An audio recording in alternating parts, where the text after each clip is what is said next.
বন্ধুরা দেখতেই পাচ্ছেন, এই দেখুন এইখানে দেখুন এই আম গাছটা কিরকম অল্প দিনই দেখুন আমার গাছে মুকুল চলে এসেছে এবং এর আগেও প্রচুর আম হয়েছে। আমি এই ফলের গাছগুলো কিভাবে প্রতিস্থাপন করেছি তাহলে ওই পদ্ধতিতেই আপনারা প্রতিস্থাপন করবেন, যেমন আমি দেখাবো।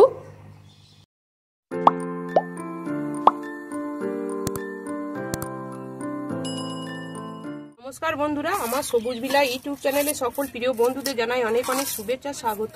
আশা করি আমার ভিডিওটি যে যেখান থেকে দেখছেন নিশ্চয়ই সকলে ভালো এবং সুস্থ আছেন। বন্ধুরা আমি আজকে একটা ভিডিও শেয়ার করছি, সেটা আশা করি আপনারা অনেকটা উপকার পাবেন। যে কোনো গাছ খুব সহজেই প্রতিস্থাপন করে প্রচুর পরিমাণে ফুল ফল পাবেন। আমি যেভাবে গাছগুলো প্রতিস্থাপন করি এবং উপকার পেয়েছি সেটাই আমি আপনাদের কাছে শেয়ার করছি। অবশ্যই আপনারা এই ভিডিওটি আমার মনোযোগ সহকারে দেখবেন প্রথম থেকে শেষ পর্যন্ত। বন্ধুরা দেখুন, এটা হচ্ছে আতা গাছ। এই আতা গাছটা আমি ফ্রিতে পেয়েছি, এখানে একটা মেলা চলছিল, সেই মেলাতে দিচ্ছিল, সেইখান থেকেই আমি নিয়ে এসেছি। এটা আতা গাছ, দেখলেই বুঝতে পারছেন, এবং গাছটাকে আমার অনেকদিন বসানো হয় না, তার ফলে এইরকম হয়ে গিয়েছে। এবার আমি এই গাছটাকে কিরকম প্রতিস্থাপন করি দেখুন। তার জন্য আমি এখানে যেহেতু এটা ফলের গাছ, তার জন্য আপনাদের নিতে হবে একটু বড় সাইজের টব, 10 থেকে 12 ইঞ্চি টব নেবেন। তার মধ্যে দেখুন যে কোনো একটা ছিদ্র, 2 কিংবা 3টে যদি ছিদ্র থাকে সেখানে আপনারা এইরকম যে টব ভাঙার খোলাঙ্কুচিগুলো থাকে, এটা আপনারা যে দিকটা খাল আছে আর এই দিকটা উঁচু আছে এইভাবে এর মধ্যে দিয়ে দেবেন।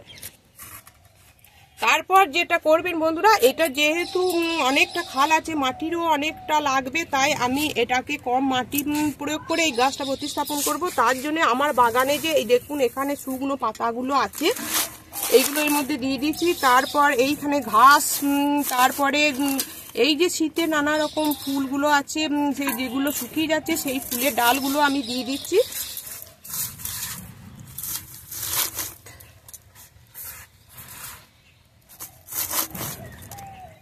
তার মধ্যে দেখুন বন্ধুরা আর একটা জিনিস দেখাচ্ছি, এই যে বোতলগুলো, যে কোনো জলের বোতলই হোক, তেলের বোতল, ভালো করে ধুয়ে নেবেন। ধুয়ে নিয়ে দেখুন এইখানে এই তলার দিকটা এইভাবে কেটে নেবেন, আর এই সাইডগুলোতে ফুটো করে নেবেন, অসংখ্য ফুটো করে নেবেন। এর মধ্যে আপনাদের প্রতিদিনের যে কিচেন কম্পোস্ট এবং সবজির খোসা থাকে, এটা আপনারা 10 থেকে 15 দিন অন্তর দিয়ে দেবেন, তাহলে গাছ তার প্রয়োজনীয় পুষ্টি উপাদানগুলো পেয়ে যাবে। এইভাবে এটাকে সাইড দিয়ে এইভাবে বসিয়ে দেবেন।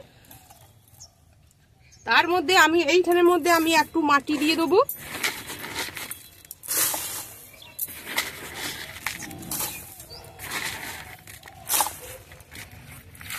এটা আমার বাগানের মাটি, কিছুটা এতে অল্প কিচেন কম্পোস্ট মেশানো আছে। বন্ধুরা তারপর এই যে পলি ব্যাগগুলো থাকবে, এইগুলো সাইড দিয়ে আপনারা কেটে নেবেন, ভালো করে যাতে কাটবেন যেন শিকড়ে আঘাত যাতে না লাগে।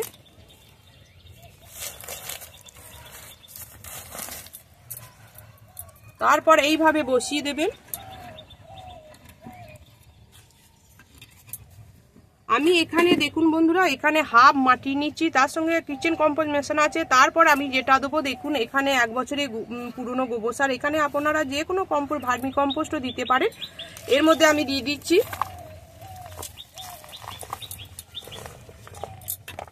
অল্প অল্প করে দেবো।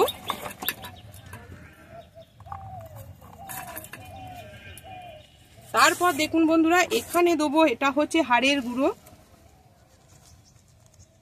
এটা আমি 1.5 থেকে 2 চামচ আমি দিয়ে দিচ্ছি।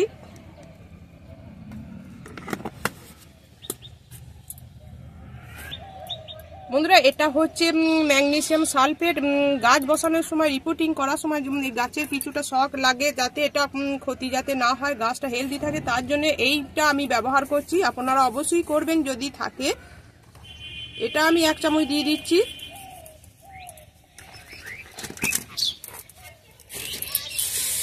তারপর দেখুন বন্ধুরা, এটা ব্যবহৃত চা পাতা আমি শুকিয়ে রেখে দিয়েছি ভালো করে জলে ধুয়ে। এখানে আছে পেঁয়াজের খোসা, কলার খোসা আর ডিমের খোসা, আমি এটা দিয়ে দিচ্ছি। এখানে আমি 2 মুঠো এইভাবে দিয়ে দেবো।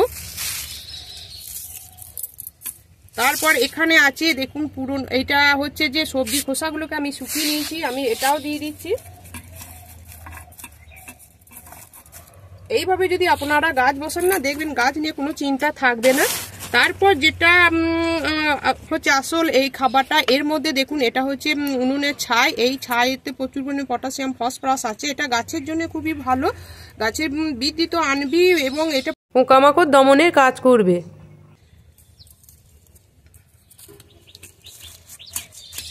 এরপর আবার কিছুটা আমি এই গোবর সারটা দিয়ে দেবো।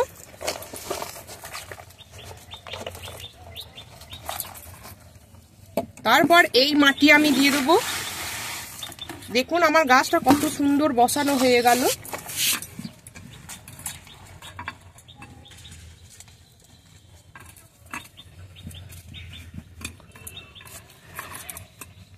যে খাবারগুলো দেবেন অবশ্যই এই গাছটা 15 থেকে 20 দিন যখন হয়ে যাবে এর মধ্যে আপনারা সবজির খোসাগুলো দিয়ে দেবেন। দেখবেন এর মধ্যে একটু দিয়ে দেবেন সরিষার খোল 1 চামচ করে দেবেন। এটা অবশ্যই আপনারা 15 থেকে 20 দিন অন্তর দেবেন। যেহেতু আমার এখানে সমস্ত খাবার দেওয়া হয়ে গেলো, এখন 15 থেকে 20 দিন আমি এই খাবার কোনো দেবো না, শুধু জলটা দেবো। আর এটা যেখানে হালকা রোদ পায় সেই রকম জায়গায় রেখে দেবো। তারপর যখন গাছের গোড়ার মাটি শুকিয়ে যাবে তখন আমি এই জলটা দেবো। অবশ্যই আপনারা করবেন। আপনারা 1 সপ্তাহের মতন হালকা রোদে রাখবেন। তারপর এই টবটিকে ঠিক রোদের মধ্যে রেখে দেবেন।